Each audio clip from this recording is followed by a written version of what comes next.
तो बेटा question number 41 ये फुल फ्लेज क्वेश्चन है विद एडजस्टमेंट्स वाला। कैश फ्लो में तीनों एक्टिविटीज को निकालना पड़ेगा, operating, investing, financing along with adjustments. अब इसके क्वेश्चन में आपने तीन चीजें देखनी। Question number starting from 41 to 56, ठीक है, बैक एक्सरसाइज निकालो। These are question for the entire full fledge question. Heading भी क्या लिखी हुई है, कैश फ्लो विद एडजस्टमेंट्स।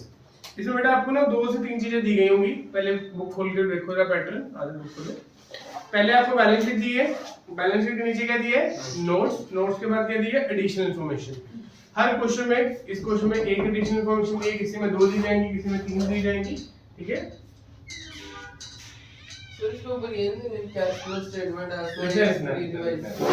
ठीक है, तो आप लोगों को तीन चीजें दी गई हैं, one is balance sheet, one is notes and one is adjustments, ठीक है। एक फॉर्मेट बनेगा जिसमें ऑपरेटिंग आप अपनी लेफ्ट साइड और शीट या कॉपी के ऊपर बनाओगे, राइट साइड पे इन्वेस्टिंग, फाइनेंसिंग दिस। जो आपका दिस सेगमेंट ऑफ पेज होगा इसको आप दो से तीन पार्ट्स में डिवाइड करोगे, एक इन्वेस्टिंग के लिए 1/3, फाइनेंसिंग के लिए, एक लास्ट में कैश एंड कैश इक्विवेलेंट के लिए, ठीक है।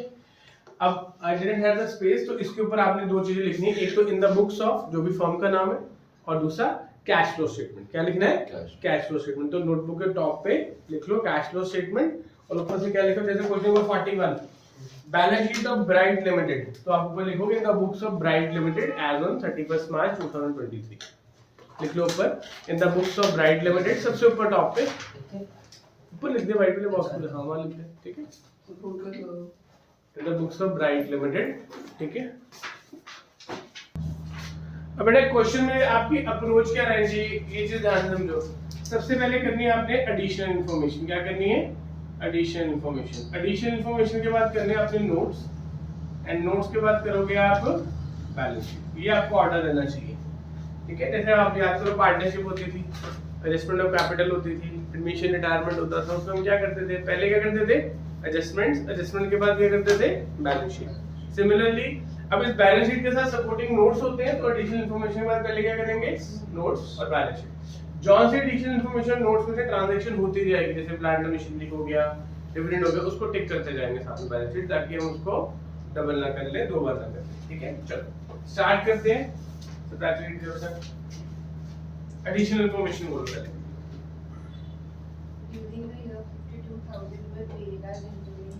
इंटरिम डिविडेंड, अब डिविडेंड कौन सी एक्टिविटी है, गलत, नॉन कैश फाइनेंसिंग एक्टिविटी।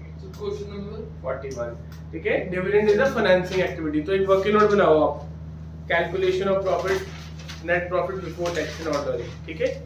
तो आपको इसको फाइनेंसिंग में माइनस करना है एज इंटरिम डिविडेंड, और उस वर्किंग नोट में इंटरिम डिविडेंड कितना वैल्यू है, 52,000।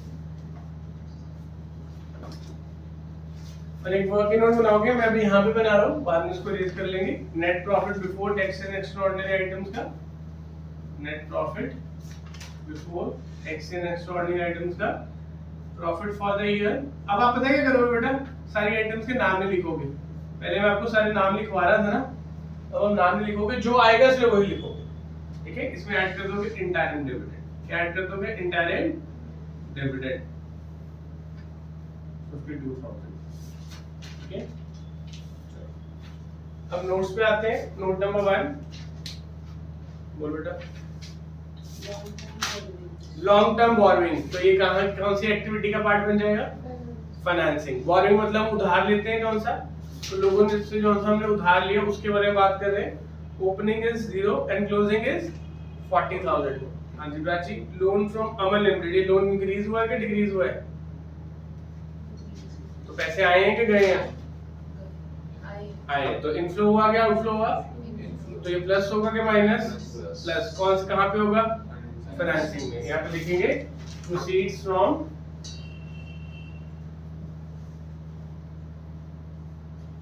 Loan from Aman limited.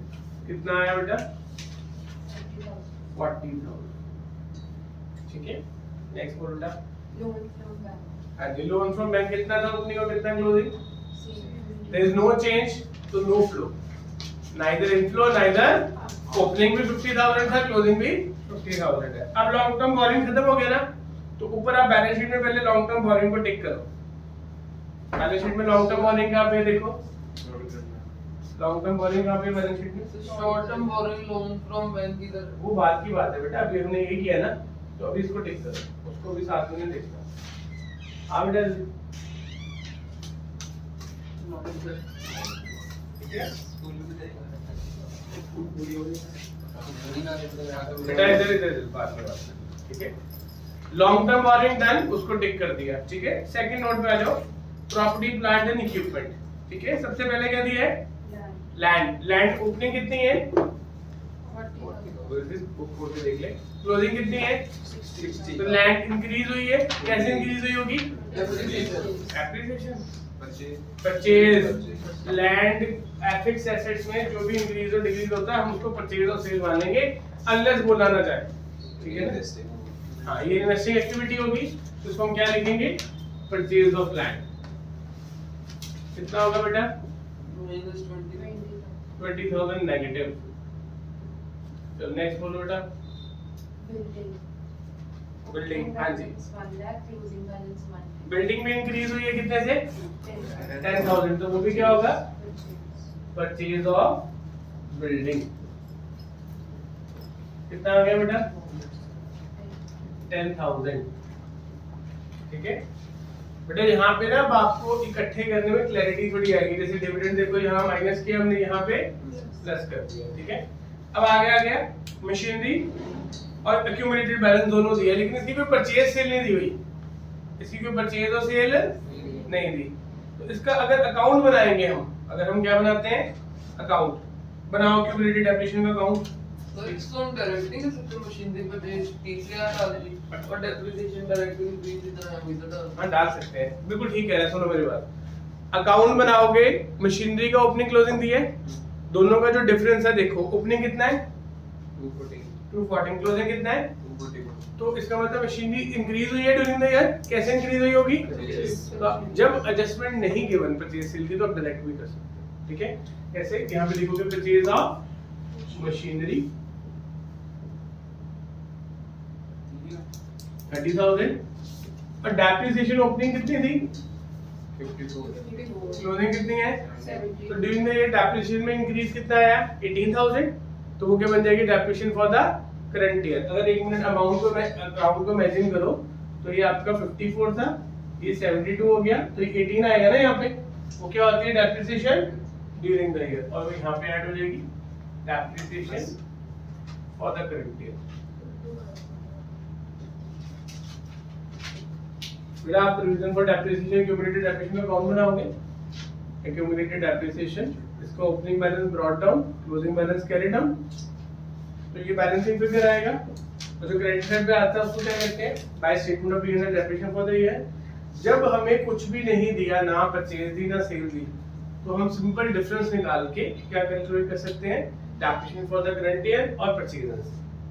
अगर आप अकाउंट बना के करना चाहते हो तो कर लो।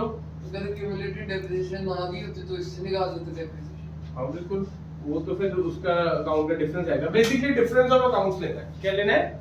डिफरेंस ऑफ अकाउंट्स, ठीक है। ये भी क्वेश्चन है, इसमें एडजस्टमेंट नहीं आई परचेज सेल की। जब परचेज सेल की एडजस्टमेंट आएगी तब अकाउंट बनाना पड़ेगा, ठीक है।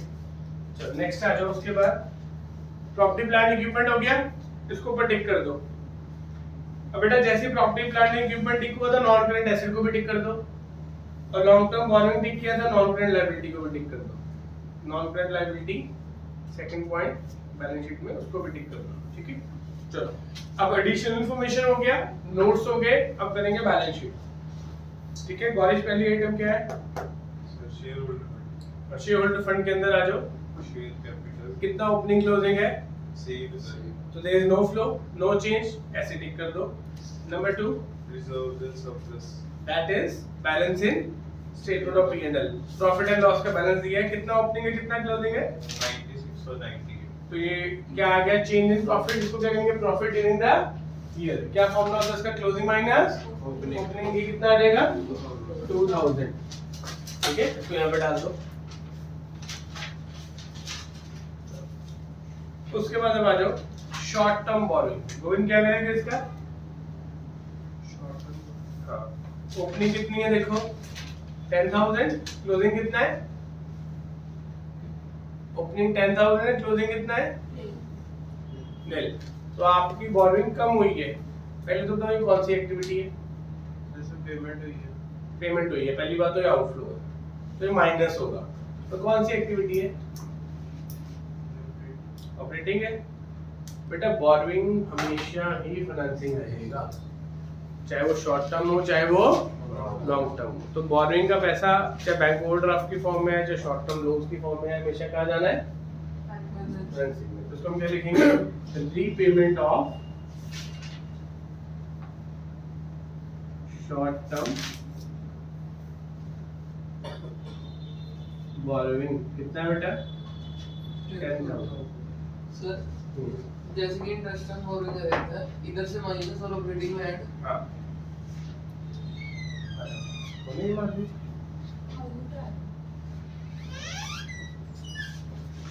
आगे आ जाओ, नेक्स्ट क्या बेटा? बोरोइंग के बाद क्या आ गया? Trade payables. ट्रेड पेबल्स, अच्छा बेटा इसको मैं कंप्लीट करके लिख रहा हूँ। इन दोनों का टोटल कितना हो गया? 54,000। ये कहाँ पे आ जाएगा? इधर टॉप पे,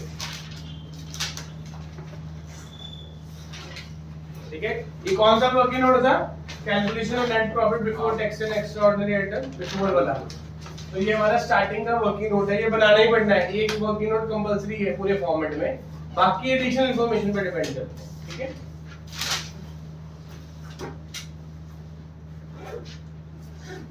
हाँ जी बेटा, नेक्स्ट आ जाते हैं। हाँ जी, ट्रेड पेबल्स। हाँ जी सचिन, इंक्रीज हुआ है डिक्रीज हुआ है? इंक्रीज हुई है। तो करंट लायबिलिटी इंक्रीज होने में प्लस होगा कि माइनस? लायबिलिटी इंक्रीज होगी तो प्लस होगा। ऐसे ही ना आपने भी यहाँ पे जहाँ पे लिखा वर्किंग कैपिटल चेंजेस साइड पे लिख लेना है, ठीक है। तो यहाँ पे लिखेंगे इंक्रीज इन ट्रेड पेबल्स, ठीक है। कितनी वैल्यू चेंज हुई है बेटा? 10,000। 10,000। पीछे 40 का क्वेश्चन है, नोट करो। तो नगा नेक्स्ट बोलो। करंट एसेट्स में आ जाओ, क्योंकि नॉन करंट एसेट हो चुके हैं हमारे। हाँ जी, करंट एसेट्स में आ जाओ। क्या क्या बताओ? इन्वेंटरीज। हाँ जी, इंक्रीज हुई है डिक्रीज हुई है? तो करंट एसेट जब डिक्रीज होता है तो क्या होगा? प्लस। तो डिक्रीज इन इन्वेंटरीज 6,000। नेक्स्ट बेटा। हाँ जी, इंक्रीज हुए डिक्रीज हुए? इंक्रीज। तो करंट एसेट इंक्रीज होने पे क्या होगा? Increase in trade receivables. कितने से होगा? 6,800। यहाँ तक किसी को डाउट कोई बेटा? और क्लियर है? अब बेटा लास्ट में क्या दिया? Cash and cash equivalent. याद रखना, कैश एंड कैश इक्विवेलेंट को अलग करना है क्योंकि कैश फ्लो स्टेटमेंट बन रही है। और कैश एंड कैश इक्विवेलेंट में क्या क्या आता है? Cash in hand, cash at bank, marketable securities, current investment, ये सब आता है। तो यहाँ पे कोई मार्केटेबल सिक्योरिटीज और शॉर्ट टर्म इन्वेस्टमेंट या करंट इन्वेस्टमेंट नहीं दिया। तो यहाँ पे लास्ट में क्या लिखा है? ओपनिंग कैश इक्विवेलेंट और क्या लिखा है? क्लोजिंग। ओपनिंग की क्या वैल्यू है? 8,000। तो इसको मैंने डायरेक्ट लिख दिया, ओपनिंग 8,000, क्लोजिंग कितना है? 7,200। 7,200। ये मैं आपको लास्ट में बताऊंगा कि आंसर वेरीफाई कैसे होता है, माइनस और ठीक है ना।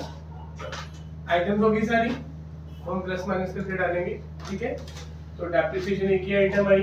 सो व्हाट इज ऑपरेटिंग प्रॉफिट आया कितना हमारा? 72,000। 16 माइनस 6,800 कितना हुआ? That is 9,200। टैक्स पेड को लिखना है, चाहे आए क्वेश्चन में चाहे नहीं आए। It is a compulsory part of format. Extra ordinary जब आएगा तब डाल देना, ठीक है। नील हो गई। हाँ जी, कितना आया बेटा? कैलकुलेट करो। 79 to 100। 79 कैसे हो गया? 81 नहीं होगा? 81। 81,200। अब माइंड में देखो 2 3 4 5 आइटम्स है सिर्फ ऑपरेटिंग में, ठीक है। अब इन्वेस्टिंग में सारी चीजें नेगेटिव है। कितना आ गया? 60,000 negative. It is cash used, ठीक है। और इसमें देखो 62 माइनस 40 कितना आ गया? 22,000 नेगेटिव। चेक करो आंसर एक बार। हाँ जी, ऑपरेटिंग सेम है, ठीक है, तीनों ठीक आ गए। अब बेटा एक मिनट यहाँ पे ध्यान दो पहले। ऑपरेटिंग कितना आया हमारा? 80/200। प्लस में आया तो उसको क्या लिखेंगे हम? लो। इन्वेस्टिंग का नेगेटिव आया तो क्या लिखेंगे? यूज। क्या लिखेंगे? Cash use. फाइनेंसिंग भी यहाँ पे क्या आ गया? यूज। अब आपने इसके बाद ये नया स्टेप करना है जो पिछले क्वेश्चंस में नहीं किया। आपने लिखना net cash flow during the year, that is A plus B plus C. A क्या है हमारा? ऑपरेटिंग। बी क्या है हमारा? इन्वेस्टिंग। सी क्या है हमारा? फाइनेंसिंग। इसको या तो 1 2 3 रोमन करना है, एबीसी करना, ठीक है। तो इसको यहाँ पे छोटा सा प्लस करके दिखाओगे 81,200, ठीक है, प्लस माइनस 60,000 प्लस माइनस 22,000। ये पूरा टोटल लेना कि सब लास्ट वाला लेना बेटा, ऑपरेटिंग प्रॉफिट नहीं लेना, operating profit before working capital नहीं लेना, टोटल लास्ट वाला लेना, ठीक है। अब ये 60 एंड दिस कितना हुआ 82, कितना आ गया नेगेटिव 800, कितना आ गया? तो ये कैश फ्लो गया, ये भी क्या आ जाएगा? Cash use. अब इधर देखो बेटा आपका आंसर कैसे चेक होगा? Net flow plus opening should be equal to closing, minus 800 plus 8000 कितना हो गया? 7200। ये मैच होना चाहिए। क्लियर है सबको? चलो करो।